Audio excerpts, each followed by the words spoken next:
एक ही प्रतीक मान लीजिए। एक ही मान लीजिए।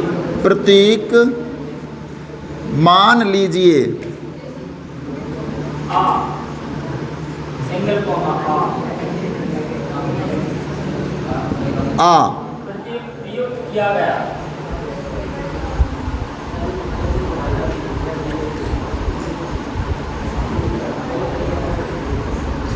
आ प्रयुक्त किया गया।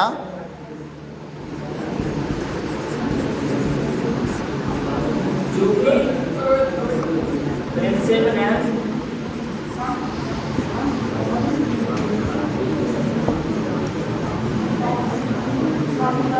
प्रिंसेप ने गोष्ठी में लिखे अभिलेखों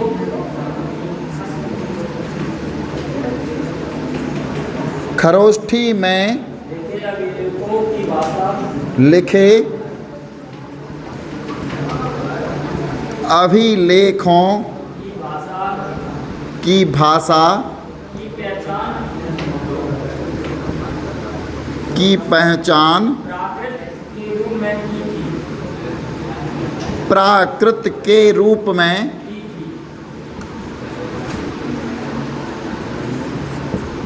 की थी। थोड़ा रुक जाओ, इसको पानी पिला लें। रोक दो थोड़ा।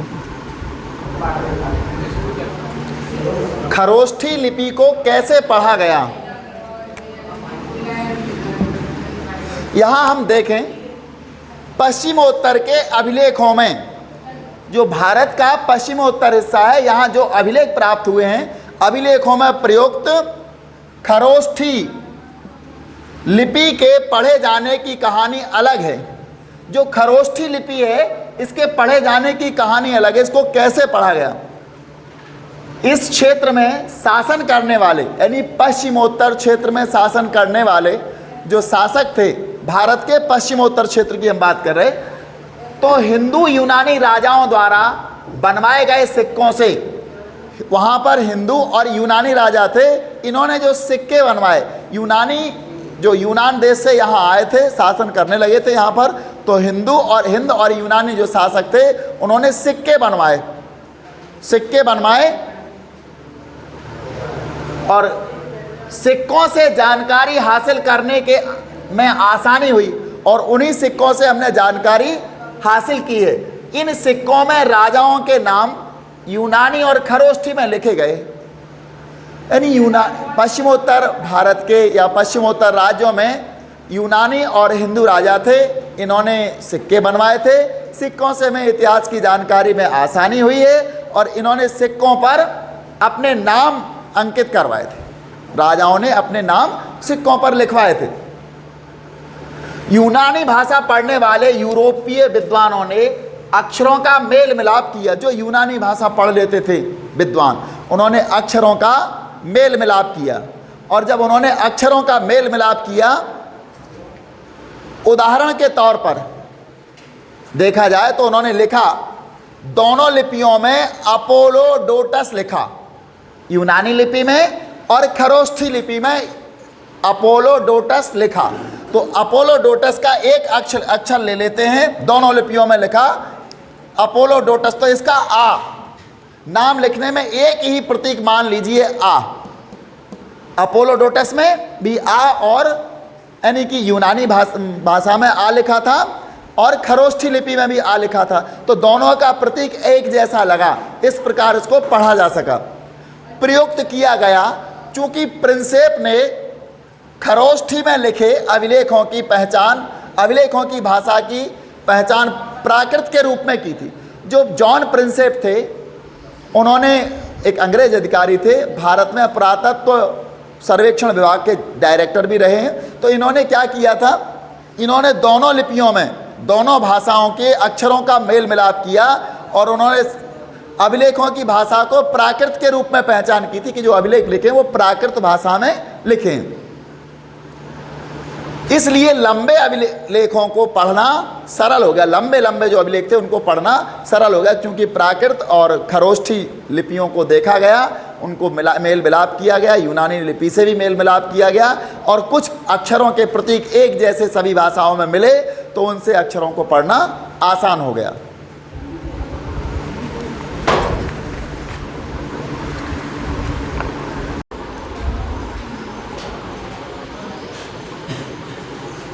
मूल बातें हैं। ये पाठ तो हमारा लगभग पूरा हो चुका है। इस पाठ का जो शीर्षक है राजा नगर और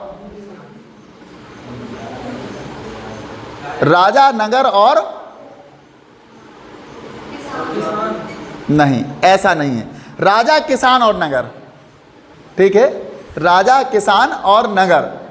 इस पाठ का जो शीर्षक है समाप्त हो चुका है, पूरी तरह से ये बता चुका है हमें क्या करना है। बस हमें इस बात को देखना है कि इतिहासकारों ने अनुमान कैसे लगाए, कैसे क्या अनुमान लगाते, कैसे पढ़ते। बस अब पाठ अपने अंतिम पड़ाव की ओर अग्रसर है। इसकी मूल बातें हम देखेंगे। 7वां भाग है इसका, मूल बातें। अभिलेखों का अर्थ कैसे निकाला जाता है। तो इतिहासकार और वैज्ञानिक जो भी अभिलेख उनको मिलते हैं, पूरा अभिलेख मिलते हैं, उनको कैसे पढ़ते हैं, कैसे उसका अर्थ निकालते हैं, आज हम इस बात पर प्रकाश डालेंगे। और वो कैसे पता लगा लेते कि इस अभिलेख पर लिखा क्या है, जबकि वो भाषा ऐसी नहीं होती है जिसको उन्होंने पढ़ा हो। तो सबसे पहले अगर देखा जाए, अशोक का एक अभिलेख इसमें दिया है, चित्र 2.10 में अशोक का एक अभिलेख। और इस अभिलेख में कुछ जो लिपि है, ब्राह्मी लिपि का अध्ययन करके बताया है। इसको देखें, ब्राह्मी लिपि की तुलना देवनागरी से की गई है। यहां हम एक टेबल बनाएंगे।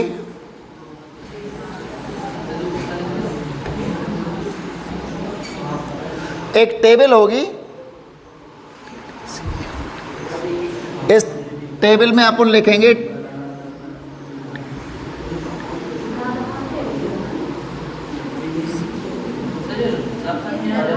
ये अशोक का जो एक अभिलेख प्राप्त हुआ है उस पर लिखा है ब्राह्मी लिपि में।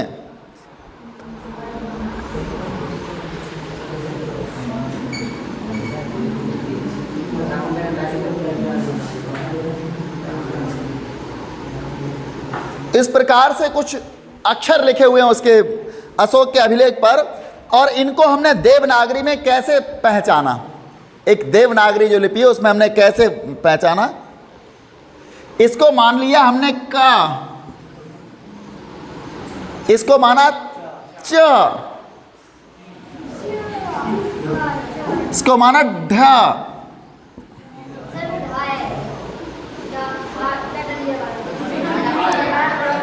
ढ, और इसके बाद दा म र, ये बिल्कुल सेम मिल रहा है। दा,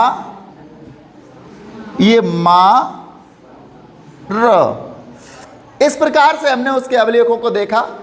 ये ब्राह्मी लिपि में लिखे हुए हैं और ये देवनागरी में लिखे जो हम लिखते हैं। हिंदी की लिपि कौन सी है? देवनागरी। और जो अशोक के अभिलेख हैं वो ब्राह्मी लिपि में लिखे गए हैं। और हमने एक दिन लिपि के बारे में आपको बताया था कि लिपियों के बारे में लोग कैसे पता चला लेते थे कि ये लिपि दाएं से बाएं लिखी गई या बाएं से दाएं।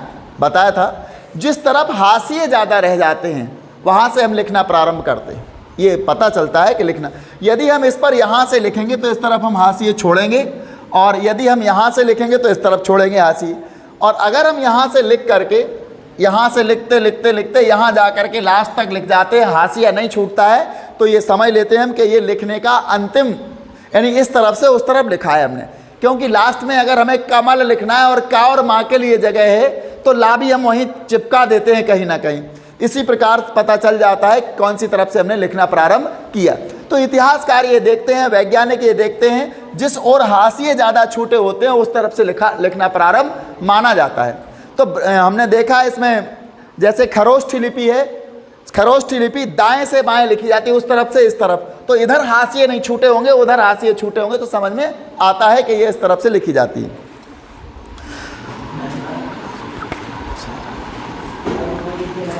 अब 7.1 पर हम पहुंचते हैं, ब्राह्मी लिपि का अध्ययन। 7.1 है ब्राह्मी लिपि का अध्ययन। ब्राह्मी लिपि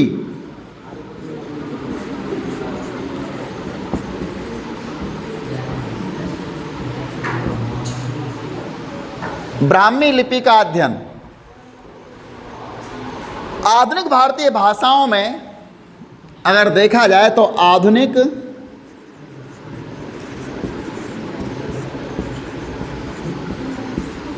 भारतीय भाषाओं में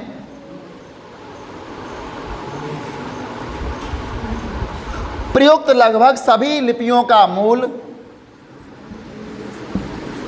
प्रयुक्त लगभग सभी लिपियों का मूल ब्राह्मी लिपि है।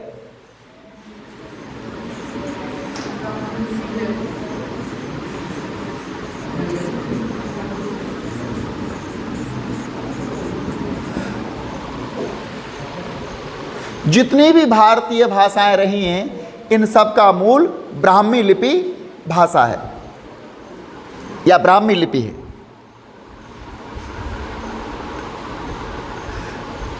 ब्राह्मी लिपि का प्रयोग अशोक के अभिलेखों में किया गया है। ब्राह्मी लिपि जो है वो अशोक के अभिलेखों में इसका प्रयोग हुआ है।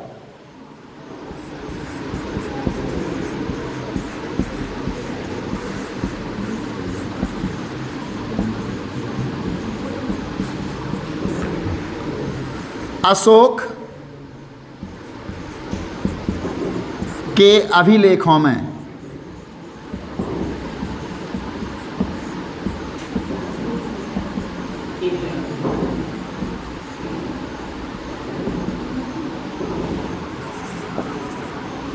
अशोक के जितने भी अभिलेख हैं वहाँ किया गया है। अशोक के अभिलेखों में किया गया है।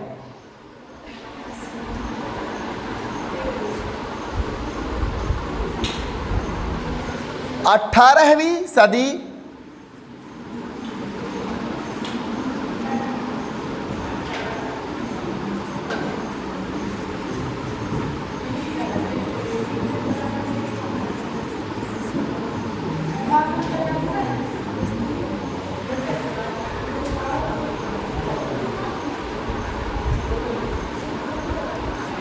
से यूरोपीय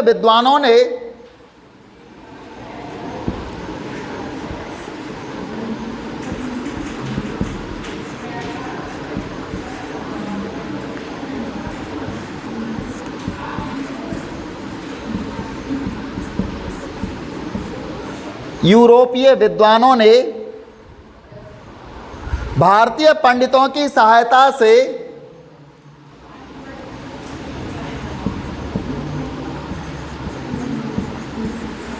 भारतीय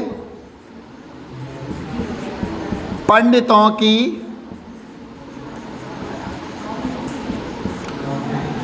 सहायता से आधुनिक बंगाली और देवनागरी लिपि में आधुनिक जो बंगाली भाषा उसकी बात करें, आधुनिक बंगाली और देवनागरी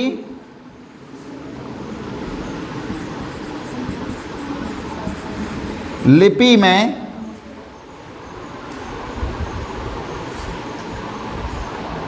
कई पांडुलिपियों का अध्ययन शुरू किया।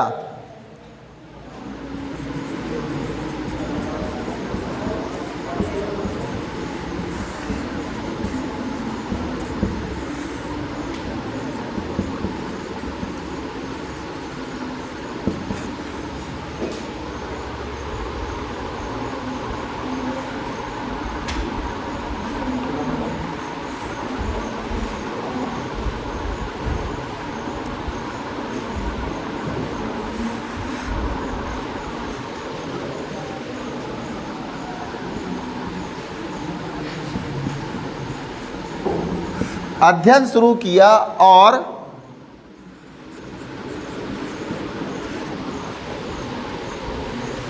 आधुनिक बंगाली और देवनागरी लिपि में कई पांडुलिपियों का अध्ययन शुरू किया और उनके अक्षरों की प्राचीन अक्षरों से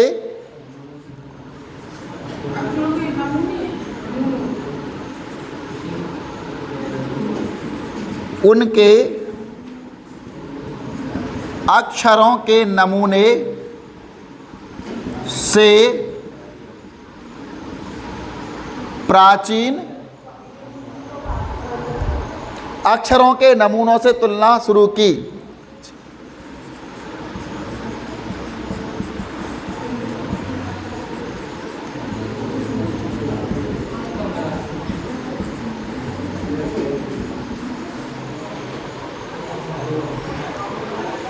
तुलना शुरू की।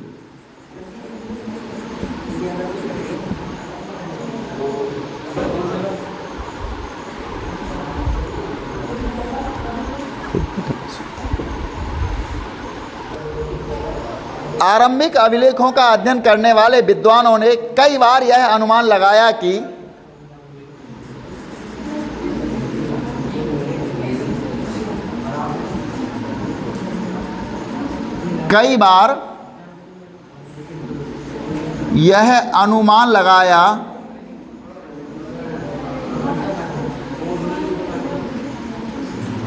कि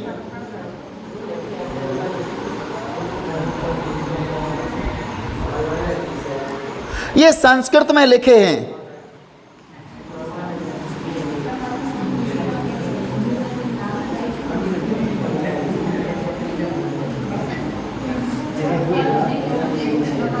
जब आरंभिक अभिलेखों का अध्ययन करने वाले जो वैज्ञानिक थे तो उन्होंने ये अनुमान लगाया कि जो आरंभिक अभिलेख हैं, जो भी अभिलेख मिलते हैं वो संस्कृत में लिखे हैं। ऐसा उनको अनुमान था कि ये अभिलेख कौन सी भाषा में लिखे हैं? संस्कृत भाषा में लिखे।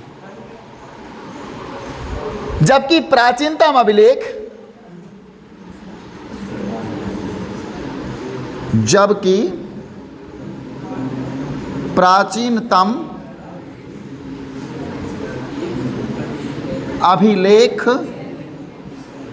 जो प्राचीनतम अभिलेख थे वस्तुतः प्राकृत में थे।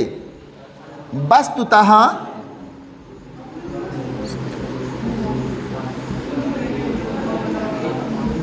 प्राकृत में थे। ये संस्कृत में नहीं थे बल्कि कौन सी में थे? प्राकृत में थे। फिर भी कई दशकों बाद अभिलेख वैज्ञानिकों के फिर भी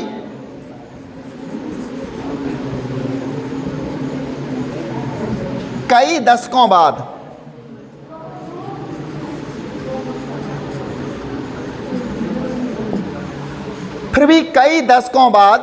दशक 10 वर्ष का होता है, अभिलेख वैज्ञानिकों के अथक परिश्रम के बाद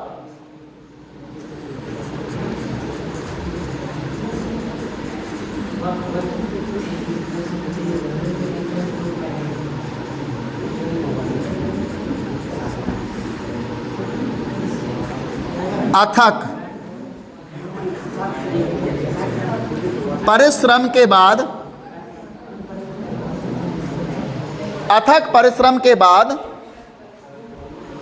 जेम्स प्रिंसेप ने अशोककालीन ब्राह्मी लिपि का जेम्स प्रिंसेप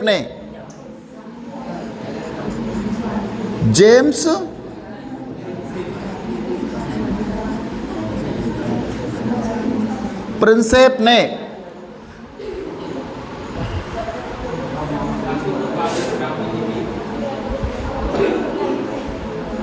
अशोककालीन ब्राह्मी लिपि का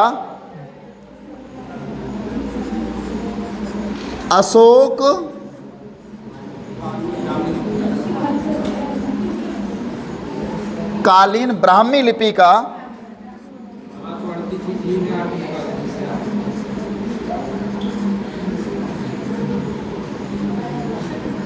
1838 में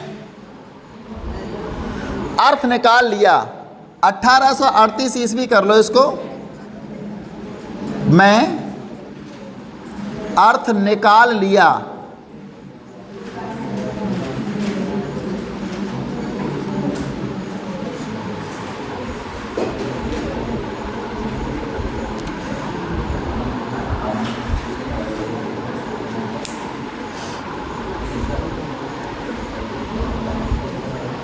तो आज हमने ब्राह्मी लिपि के बारे में देखा है ब्राह्मी लिपि अशोक के अभिलेखों में पाई गई है। अशोक के अभिलेख ब्राह्मी लिपि में लिखे गए हैं।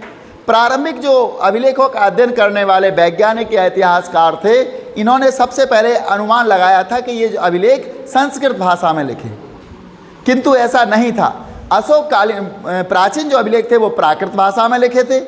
लेकिन सन 1838 में एक अंग्रेज अधिकारी जो था जेम्स प्रिंसेप, हमारे यहाँ का भारतीय पुरातत्व सर्वेक्षण का डायरेक्टर जनरल भी रहा ये, तो इसने जेम्स प्रिंसेप ने अशोक कालीन ब्राह्मी लिपि का 1838 में अर्थ निकाल लिया। ब्राह्मी लिपि में इसके अभिलेख लिखे गए।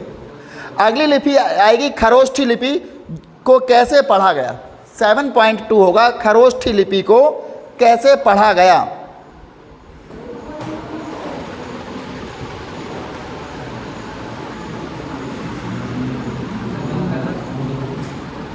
बिल्कुल,